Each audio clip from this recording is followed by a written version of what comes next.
Priya sa pozrela do zrkadla a vzdychla si. Jej pleť pôsobila matne a unavene, aj keď spala celých 8 hodín. Vyskúšala každý drahý krém a masku, ale unavený vzhľad nechcel zmiznúť. Prial by som si, aby moja pleť mohla znova jednoducho žiariť, pomyslela si, cítiac sa trochu beznádejne. Jej matka, Léla, videla jej smútok a vzala ju k priateľskej nutričnej poradkyni.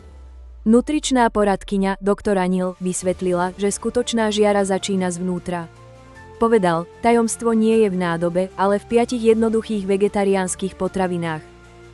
Po prvé, špenát. Je plný pomocníkov, ktorí opravujú pleť. Po druhé, avokáda, ktoré majú dobré tuky, aby pleť zostala jemná. Po tretie, vlašské orechy, malé elektrárne, ktoré bojujú proti začervenaniu.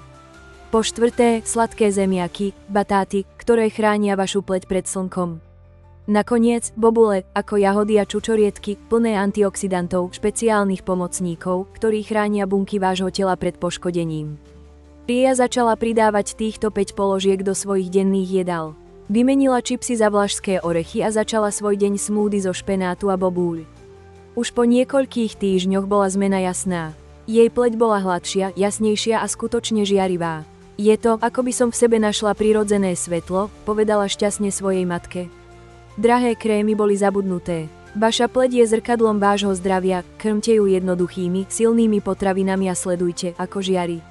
Máte silu vytvoriť prirodzenú žiaru zvnútra. Teraz sa prihláste na odber a okomentujte svoje obľúbené jedlo pre pleť, Slova Krepo.